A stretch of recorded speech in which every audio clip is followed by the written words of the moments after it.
Të nderuar qytetar, 2 raporte zyrtare të Avokatit të Popullit kanë ngritur alarmin më të fortë institucional për izolimin politik dhe rajtimin shnjërzor të presidentit të Partisë së Lirisë, zotit Ilir Meta. Këto raporte faktojnë shkelje të rënda të ligjit të Kushtetutës dhe të Konventës Europiane të Drejtave të Njeriut.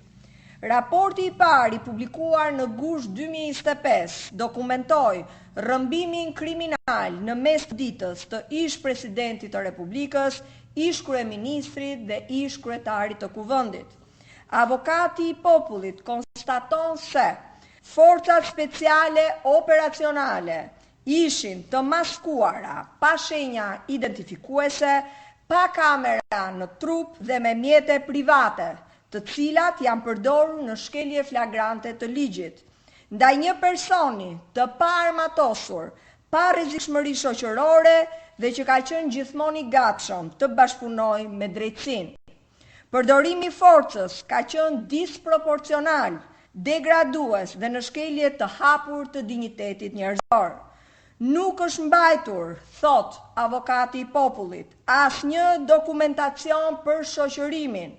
Zotit Meta nuk është informuar për të drejtat e tij, nuk i është komunikuar vendimi gjyqësor, nuk është garantuar kontakti me avokatin dhe është mbajtur për orë të tëra në ambientet e policisë pa i komunikuar vendimin në kundërshtim të plot me standardet europiane. Dhe më e rënda, e gjithë skena u inskenua me regji televizive me urdhër të Edi Ramës për t'u përdorur për show dhe për frikë. Avokati i Popullit thot qartë, kjo procedurë përbën trajtim degradues sipas jurisprudencës së Gjykatës Europiane për Drejtat e Njeriut.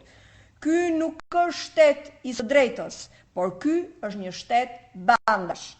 Ndërkohë, raporti i dytë i publikuar në nëntor 2025 konfirmon zyrtarisht atë që Partia e Lirisë ka denoncuar prej më shumë se një viti. Ilir Meta mbahet i burgosur politik, pa fakte dhe pa prova penale, në kushte që shkelin hapur Konventën Europiane, Kushtetutën dhe ligjin.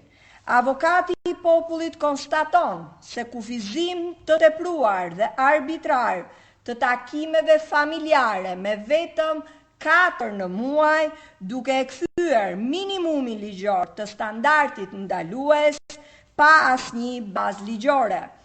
Ndalohen padrejtësisht vizitat e deputetëve dhe eurodeputetëve në kundërshtim flagrant të ligjit, edhe pse nuk ka asnjë lloj kërkese për autorizim për takimet me të.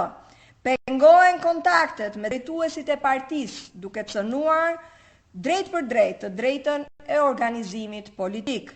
Ndërhyrjet dhe bllokimet, komunikimi me median, duke shkelur rënd lirinë e shprehjes dhe transparencës, thot raporti i Avokatit të Popullit. Raporti është i qartë.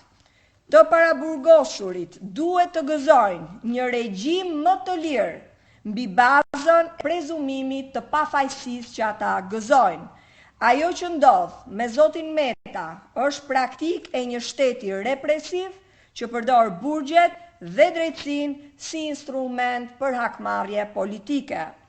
Dhe absurdi bëhet edhe më i rënd kur në Rusi Putini nuk ja hoqi Navalnit lirinë e shprehjes, denoncimit e tij nga burgu arritën tek miliona e miliona qytetarë. Ndërkohë në Shqipëri, regjimi i Edi Ramës ja ka hequr Ilir Metës të drejtën e fjalës.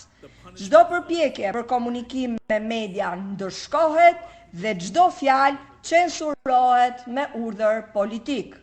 A mund të flasim për Shqipëri europiane kur Tirana sillet më keq se Kremlini për sa i takon të drejtave të njeriut? Raporti i Avokatit të Popullit thot qartë se komunikimi me median është pjesë e pandalshme e lirisë së shprehjes dhe transparencës. Respektimi i Konventës Europiane të Drejtave të Njeriut nuk është opsion, por është detyrim ligjor për këtë shtet. Zbatimi i 9 rekomandimeve të avokatit të popullit është detyrim dhe jo zgjedhje politike. Ndaj Partia e Lirisë kërkon adresimin e menjëhershëm të 9 rekomandimeve të avokatit të popullit nga Ministria e Drejtësisë dhe nga Drejtoria e Përgjithshme e Burgjeve, respektim të drejtave themelore të njeriut dhe ndalimin e përdorimit të drejtësisë si armë kundër opozitës. Shqipëria Europiane që qytetarët meritojnë ndërtohet mbi demokracinë, mbi shtetin e së drejtës dhe dinjitetin njerëzor, dhe jo mbi frikën, mbi dhunën dhe mbi censurën. Faleminderit.